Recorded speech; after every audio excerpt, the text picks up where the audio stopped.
Vamos a ver. Se han acabado las integrales impropias, era lo último que habíamos visto. Longitud de arco. Vamos a ver más aplicaciones de las integrales referentes a funciones. ¿A qué se refiere la longitud de arco? Pues se refiere a tener una gráfica de una función y calcular la longitud de la gráfica entre un punto A y otro punto B. ¿Esa qué longitud tiene?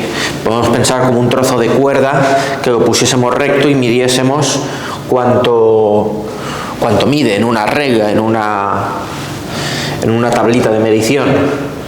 ¿De acuerdo? Entonces, claro, generalmente nosotros tenemos fórmulas para las longitudes de arcos, pero, por ejemplo, para una circunferencia, que la vamos a deducir la fórmula de la longitud de la circunferencia con este método.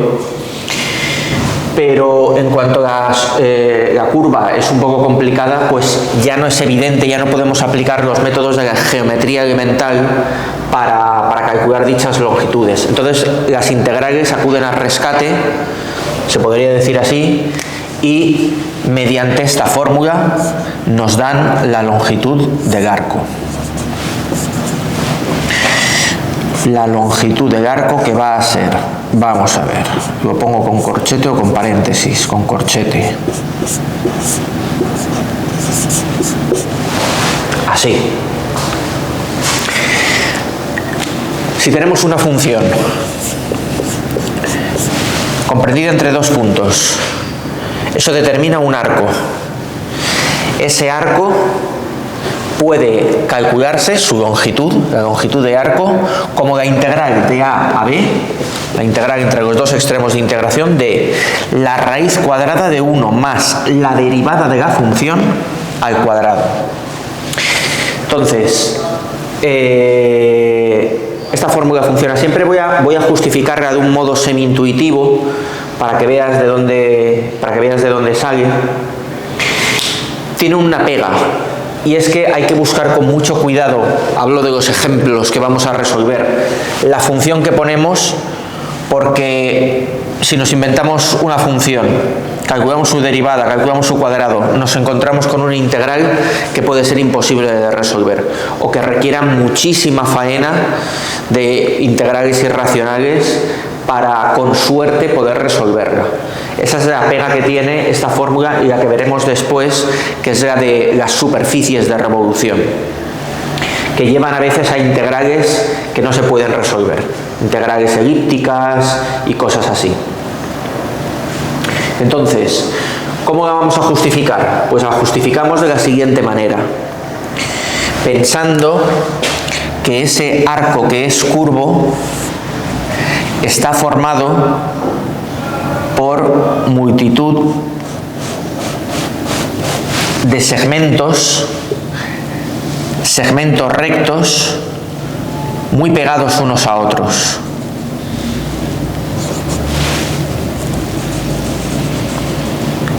Es la idea clásica de las integrales. Las integrales lo que hacen es llevar al límite una situación, era lo de los rectángulos. La integral definida era unos rectángulos que estaban por debajo, las sumas inferiores, por debajo de la función, y unos rectángulos que estaban por encima, que eran las sumas superiores de la función. Entonces, si hacemos esos rectángulos cada vez más finos, la diferencia de área se va haciendo cada vez menor y entre medias sacamos el área, en el límite sacamos el área de la zona que nos interesaba. Pues con esto es algo parecido. En vez de tener una curva, imaginemos que tenemos un montón de segmentos rectos, 10, 20, y que los incrementamos, 100 segmentos rectos. Cada uno de esos segmentos rectos, imagínate que tomamos un segmento recto de esos y hacemos un zoom. Nos encontraríamos con un segmento seguido de otro. ¿Cómo estarían formados esos segmentos rectos? Pues por una base y una altura. ¿Y la base qué sería? Si esto lo llevamos al límite, pues será una longitud diferencial de x. y la altura será una longitud diferencial de y. Tú imagínate que esta curva pudiésemos dibujarla como 1.000.000 de segmentos rectos. El resultado va a ser indistinguible de la propia curva. Y con 1.000.000 de segmentos rectos yo puedo decir que tengo aquí 1/1000ª y aquí 0,5, por ejemplo. ¿De acuerdo? Entonces, lo que estoy haciendo es trocear una curva en segmentos rectos muy pegados unos a los otros, bueno, pegados, totalmente pegados, de dimensiones infinitesimales, para poder decir que esto que es, esta longitud, que es la que me interesa, es la hipotenusa de un triángulo rectángulo. Es la hipotenusa de un triángulo rectángulo. Entonces, cuando yo divido en segmentos infinitesimales, la base de cada uno de esos segmentos es una cantidad pequeñísima, 1/1000ª, la altura también es una cantidad pequeñísima, 0,5, y yo ¿qué es lo que tendría que hacer? Pues tendría que sumar todas las longitudes de diferencial de x, diferencial de y. Diferencial de x al cuadrado más diferencial de y al cuadrado, raíz cuadrada. Tendría que sumar eso desde el extremo inferior hasta el extremo superior. Esta es la base de las integrales. Una suma entre dos valores se convertirá en integral. Ya te dije que el símbolo integral de hecho viene de una suma. ¿Qué se hace ahí? ¿Qué se hace con esa fórmula? Pues que se multiplica y se divide por diferencial de x. Se multiplica y se divide por diferencial de x. Este diferencial de x entra dentro de la raíz al cuadrado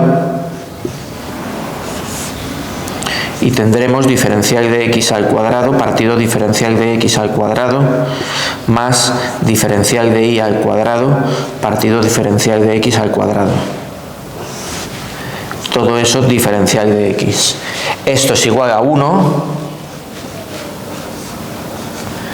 más diferencial de y partido diferencial de x al cuadrado. ¿Y qué es diferencial de y partido diferencial de x? La derivada.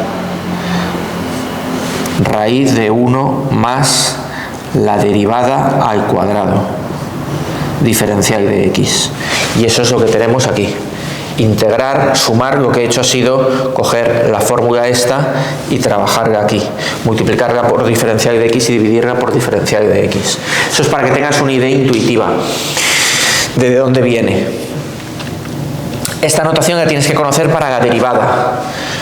La derivada es la pendiente de la recta tangente. Cuando hablamos de incrementos infinitesimales, la pendiente, que es incremento de y partido incremento de x, se convierte en diferencial de y partido diferencial de x, en el límite.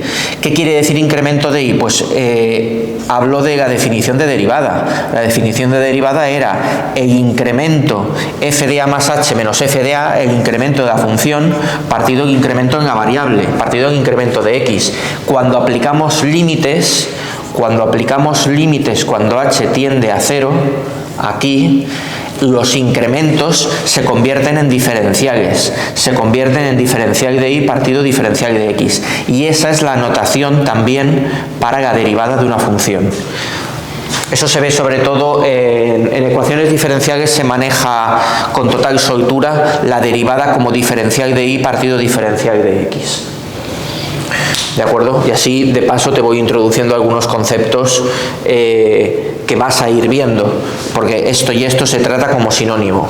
En cálculo infinitesimal, todo lo que son derivadas, integrales, se tratan como sinónimos. Entonces, eso que tenemos aquí, este diferencial de x dividiendo, lo llevamos al cuadrado, lo metemos dentro de la raíz, divide a los dos, y de ahí es de donde proviene. Es decir, la fórmula de la longitud de arco lo que hace es pensar que tenemos un montón, 1/1000ª de segmentos rectos que se van enganchando unos con otros, y nosotros sacamos la longitud de cada uno de esos segmentos y los sumamos todos entre el punto de origen y el punto de destino.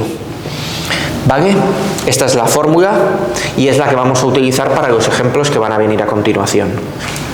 Esto como decía, es una especie de zoom que hacemos al dibujito de los segmentos rectos. ¿Vale? El segmento recto como hipotenusa de dos cantidades infinitesimales. Catetos, dos cantidades infinitesimales. El incremento de x, diferencial de x y diferencial de y. ¿Cuál es la diferencia entre incremento y diferencial? Pues que el diferencial es el incremento al límite. Es como si fuese esto.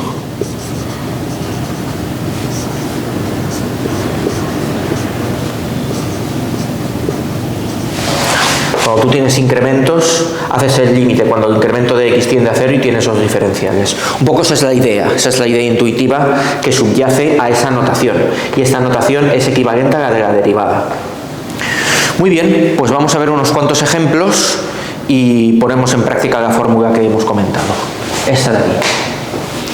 Tendrán que ser ejemplos muy buscaditos, he encontrado unos cuantos, 3 o 4, que se pueden hacer porque en la mayoría tú te inventas una función cualquiera o incluso a veces funciones elementales. En el momento en que la derivas y la metes al cuadrado dentro de la raíz, te encuentras con una integral irresoluble. Eso pasa. Entonces son pocas las funciones cuya longitud de arco se puede calcular. Vamos a hacerlo de unas cuantas.